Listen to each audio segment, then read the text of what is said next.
Stopping in the mirror, taking selfies. How was him or Bill Cosby supposed to help me? Old niggas never accepted me. New niggas is the reason I stopped drinking no bet.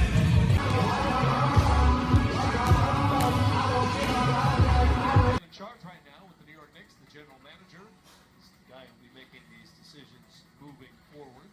No pressure. Yeah, no pressure. It's only New York. That's all. And people don't notice. That's the thing. With the Knicks, you know, nobody really pays attention, right?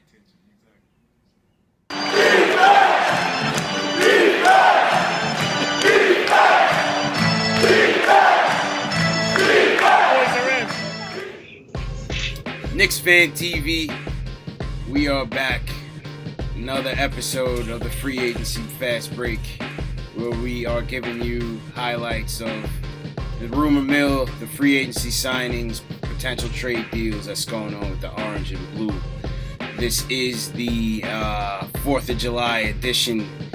Happy Independence Day, happy birthday, America. Death to our enemies, man. All the time.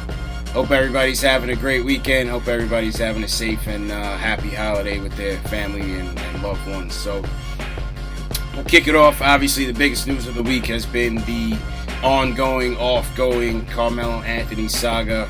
Will he stay? Will he go? Really, it seems like a lot of the front office moves with the Knicks are kind of in a holding pattern until we really know what's going to happen with Melo. We have an opening in our presidency, so we don't know whether the new incoming president is going to want to handle this or is this going to be handled by Steve Mills. But either way, earlier this week we heard that Carmelo is willing to waive his no-trade clause to reunite, possibly in Houston, to reunite with his old coach Mike D'Antoni, who we often call Pringles, and also the newly formed backcourt of James Harden and CP3. Or he may be willing to waive it, obviously, go to Cleveland, join up with King James, and see if he can be the missing link to knocking off that Golden State juggernaut. So again, it's the city's hanging on in the limbo, the Knicks fans hanging on in the limbo. Will Melo stay? Will he go? Jedi, your thoughts? To give someone a no-trade clause, I mean, I don't think anybody in the NBA, unless you're named LeBron James or Kevin Durant, really deserves a no-trade clause, but really, in my opinion. Right now, it's just fodder. Melo's camp is telling the Knicks brass that if you are going to move me, I would prefer to either go to Cleveland or Houston, which is completely understandable. CP3, LeBron James, Dwayne Wade, Chris Paul have history together, and they've been known to be super friends, and some of them have already played together and won a championship, as we already know. So it's obvious. I mean, I guess, sure, he's going to say that. But again, it's fodder. And from what I'm hearing and what we're seeing across the board from the Knicks management is that, well, number one, we're not buying you out. And number two, we're not trading you for a bag of peanuts. And I think that's a great stance for the Knicks to make. However, they're going to come to a point that they're going to have to come to the decision and say, do we trade him for the current offers that we have, or do we let him play out the year? How that sits with Melo and how that sits with management and how that affects the locker room remains to be seen. At this moment in time, I think we should definitely try to move him. There's really no point in keeping him, but also understand the fact that we're probably not going to get the best return for him, but I do think we should get something of value for him. I mean, he's been here for quite some time. He's still a dynamic scorer, and I think he still brings something to the table. So I just don't think Houston or Cleveland have anything to really give us to entice us to trade him. Either way, you know me, man. I stay Melo. I hope the best for him. I hope he goes somewhere he can try to win and, finish off his career, man. He's a Hall of Famer, Just unfortunate that, obviously, in New York, it's just another star burnt out under pressure, and that wasn't his fault. Previous management gave up everything but the kitchen sink to get him, and we wonder why we couldn't build with him, But that's neither here nor there. We'll save that legacy conversation for another day.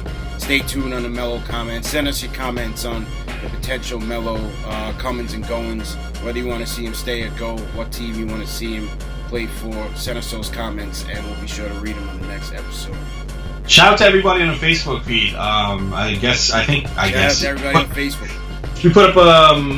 We put the news up yesterday, and it's been getting lots of love, and we really appreciate it. So keep commenting, keep giving us your input. You guys drive our motivation here. So keep tuning in, and make sure you follow us at Knicks Fan TV on YouTube, on Instagram, and on Facebook. At Knicks Fan TV, well said. Moving along, some other smaller notes for the day. We see that Derrick Rose was meeting with the Milwaukee Bucks in a potential team, a potential destination, moving him closer to home. And it seems as though sources are saying that the Knicks are trying to see if they can work out some sort of sign and trade to get him. I believe the Bucks only have about $8 million that they can offer him, so they would have to move some pieces around and see if they can get him a bit more money. So I think that would be a great deal for the Knicks if they can try to get something out of him. When was the last time the Knicks even got some sort of asset in some sort of trade where they weren't getting fleeced? So let's see. We're hearing different names that could be coming back in that type of deal. Matthew Dellavedova, maybe a John Henson, maybe a Greg Monroe, maybe a first-round pick. But if that is the course, I think that's the best course of action for the Knicks to try to secure a sign and trade for D Rose. It's time to move on from Derrick Rose. We need to kind of understand that we gave away too much for him, in my opinion. The jury's still out on Jeremy Grant, but I think Robin Lopez has proven that he's a very servable center in this league. So I think it's time to move on from Derrick Rose. Do I see Milwaukee doing a sign and trade with the Knicks? No. I mean, why would they? Unless Derrick Rose is asking for a contract. I mean, Derrick Rose isn't worth $8 million a year. He's not worth $10 million a year.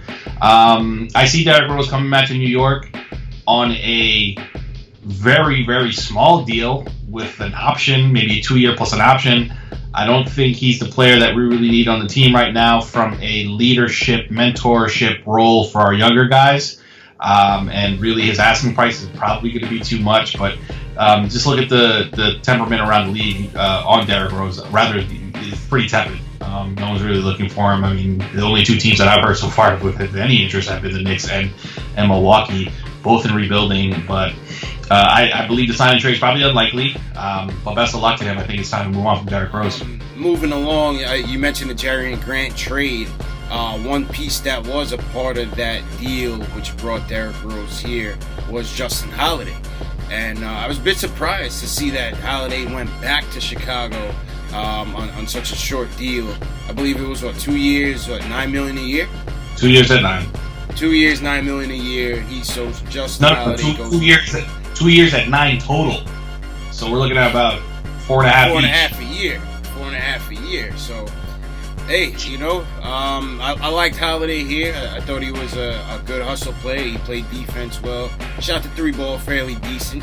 I thought he did well in his role. He was a guy that understood his role. Never tried to do too much. But hey, I guess management wanted to go in another direction and went back to the Bulls, man. So salute to Justin Holiday for 1 year rental. See, I mean, I'll be honest with you, just to give a couple minutes on this is the most boneheaded move we've made since Phil Jackson left. I thought we were kind of put these boneheaded moves behind us. To let Justin Holiday walk away for $4.5 million is absolutely ridiculous. I'm going to give Steve Mills a chance, but that was a terrible move. We're looking at a player that played extremely well for us last year off the bench. He became a solid two-way player. He put up career numbers across the board. In 20 minutes of play, I think he was about 7, 5, and 3. At that price, it's worth it. He demonstrated the ability to hit the 3-ball, as you alluded to, and play great defense. He's the perfect player to retain on the team, especially if we were looking at moving from Courtney Lee as a salary dump. He could have stepped up right in his place. Yeah, it's not good to come up with 0 in return after dealing away potential role players as in Jerry Grant and Robin Lopez. But, live and you learn. Like I said, Phil took a lot of risks with this team. A lot didn't pan out and some did. So we'll see, man. But again, best of luck to Justin Holiday. Last piece of notes, it was announced today that the Knicks have signed rookie center out of Vanderbilt, Luke Cornet, to a 2-year, 2-way contract. So it seems like Luke will be headed up to the Westchester Knicks for the G League after the Summer League is over. seen him in a couple of summer league games so far. It looks like he can, certainly stretch the floor, block a few shots. He can knock down that open three ball, which we're seeing a lot of big men do in this league. So when I saw those couple of good notes, I thought that he did have some staying power, especially on this team, because anybody could be an upgrade right now depending on your skill set. So shout out to Luke Cornet. Congrats on that contract. Great signing. The two-way contract gives Cornet some flexibility. The Knicks some flexibility in terms of having him in the G League as a secured player, and I believe he can come up at any time as long as it's not more than 45 days on the two-way deal. So great signing, and I think we'll definitely see him up on the Knicks bench this season because he shoots it extremely well. He's got a quick release. He moves well. Great footwork. Definitely could be some staying power here in the league. So congratulations to Luke and welcome to New York. And that about wraps it up, ladies and gentlemen, for the Knicks Fan TV Free Agency Fast Break. Once again, subscribe to the channel. Hit that button below. Make sure you hit us up on social media at Knicks Fan TV. Hit us up with your comments. Send us your videos. We're here, man. Just get involved. Knicks Fan TV. We're out of here. Peace.